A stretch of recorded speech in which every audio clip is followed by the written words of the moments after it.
Six की romance drama movie Kamasutra को explain करूंगी। इस मूवी में एक राजा की कहानी है जो कि काम वासना में इतना डूब जाता है कि वैशाल्य तक चला जाता है और एक नौकरानी की लड़की के लिए अपना सारा राजपाट खो बैठता है। मूवी शुरू होती है और दो लड़कियों को दिखाया जाता है जिनका नाम माया और तारा होता है। तारा एक राजकुमारी होती है और माया एक दासी की लड़की होती है। ये दोनों बहुत ही अच्छे दोस्त होते हैं। फिर एक औरत को दिखाया जाता है जिसका नाम रसा देवी होता है। रसा देवी लड़कियों को प्यार करना और डांस सिखाया करती है। बहुत से राजा रसा देवी के पीछे पागल होते हैं। ये दोनों भी रसा देवी की जैसा बनना चाहते थे ताकि ये भी मर्दों को अपने बस में कर पाएं।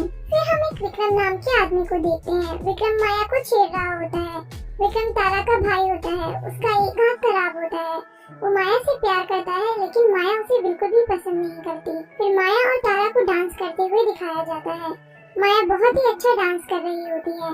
उसके एक्सप्रेशंस बहुत ही अच्छे होते हैं। माया का डांस देखकर तारा को जलन होने लगती है। फिर टाइम बीतता है और ये दोनों बड़े हो जाते हैं। ये लोग राजा और रानी के सामने डांस कर रहे होते हैं। राजा माया की डांस को देखकर बहुत ही खुश हो जाते हैं और उसे इनाम के तौर पर नए कपड़े देते हैं। माया वो कपड़े पहनती है और बहुत खुश होती है। माया को देखकर तारा को जलन होने लगती है। वो माया से कहती है, ये कपड़े तुम पर बहुत अच्छे लग रहे हैं। मेरी शादी में तुम यही पहनना क्योंकि ये मेरे पहने हुए कपड़े नहीं हैं। माया को हमेशा तारा के पहने हुए कपड़े मिलते थे।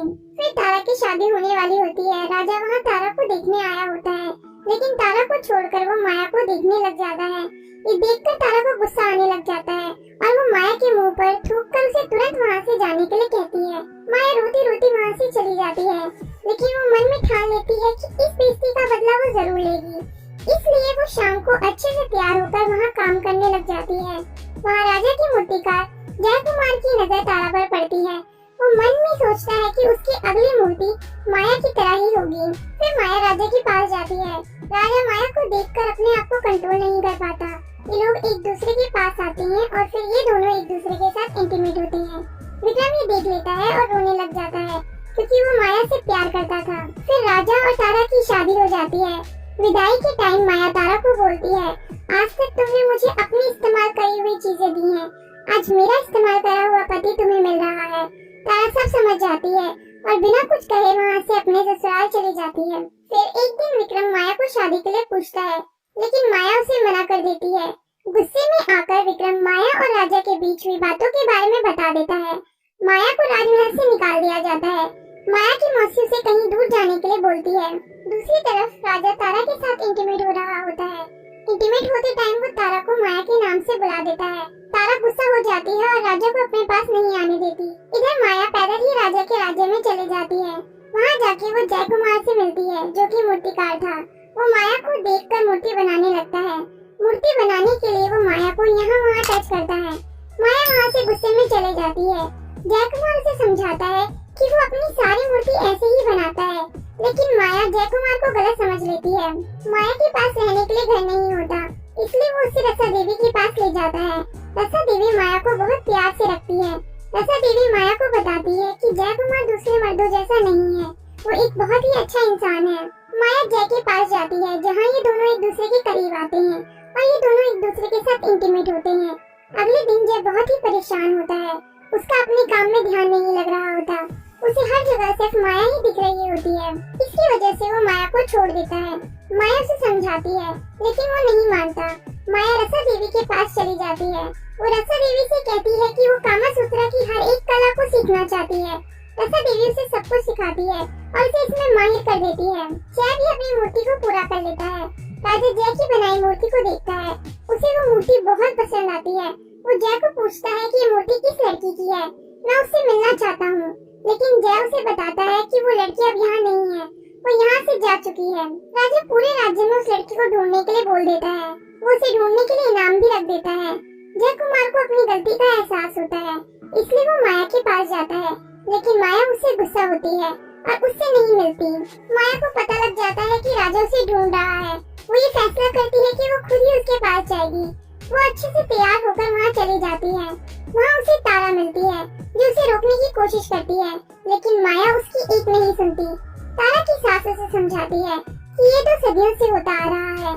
हम लोग तो सिर्फ राजा के वंश को आगे बढ़ाने के लिए हैं। बाकी राजा को खुशी देने के लिए तो यही सब होते हैं। रसा देवी ने मेरे पति को अपने वश में कर रखा था और अब तुम्हारा पति माया के वश में है, तुम इसमें कुछ भी नहीं कर सकती। इधर राजा अपनी मस्ती में होता है, उसे राज्य की कोई चिंता नहीं होती। तभी उसका वजीर वहाँ आता है और बताता है कि शाह हमारे राज्य पर हमला कर सकते हैं, लेकिन वो इस बात पर ध्यान नहीं देता। फिर शाम को माया राजा के पास जाती है और राजा के साथ वो रसा देवी की सिखाई हुई कामसूत्र की कला इस्तेमाल करती है। अगले दिन राजा जैसे कुश्ती खेल रहा होता है, जयकुमार राजा को हरा देता है। वो जयकुमार की तारीफ करता है और कहता है कि अगली बार अगर तुमने मुझे हराया तो तुम्हारे लिए अच्छा नहीं होगा। शाम को राजा जयकुमार को बुलाता है। वहाँ वो उसके सामने माया की बहुत तारीफ करता है और उसे माया की एक और मूर्ति बनाने के लिए बोलता है। जयकुमार मान जाता है, लेकिन राजा के सामने वो एक शर्त रखता है कि मूर्ति बनाते समय वो कमरे में अकेला होगा। राजा मान जाता है और अपने आदमी को लेकर वहाँ से चला जाता है। फिर जयकुमार माया से माफी मांगता है और उससे शादी करने के लिए कहता है। माया मान जाती है। दूसरी तरफ राजा विक्रम के साथ होता है। राजा विक्रम के खराब हाथ का मजाक बनाता है। राजा से बदला लेने के लिए विक्रम शाह के पास जाता है और उसे राजा के राज्य पर हमला करने के लिए कहता है। इधर जयकुमार मूर्ति बनाने के बहाने माया से रोज मिलता था और ये रोज इंटीमेट होते थे। राजा को इसके बारे में पता लग जाता है। वो जय के साथ कुश्ती लड़ता है, लेकिन जयकुमार फिर से राजा को हरा देता है। राजा गुस्सा होकर जयकुमार को कैद करवा देता है। माया तारा से हेल्प मांगती है। तारा कहती है कि राजा को कोई नहीं रोक सकता, लेकिन वो डॉक्टर की हेल्प से माया को जयकुमार से मिलवाती है। वो कहती है कि हम लोग यहाँ से भागकर कहीं दूर चले जाते हैं और शादी कर लेते हैं। फिर माया राजा के पास जाके कहती है कि आप जैसा चाहेंगे मैं वैसा ही करूँगी, लेकिन बदले में जयकुमार को छोड़ दें। लेकिन राजा समझ जाता है कि माया झूठ बोल रही है और अगले दिन जयकुमार को हाथी से कुचलवाकर मरवा देता है। माया देखकर दुखी हो जाती है। तभी शाह राजा पर हमला कर देता है और राजा को मार देता है। माया अपने आप को जय की विधवा बनाकर वहाँ से जाने लगती है और ये मूवी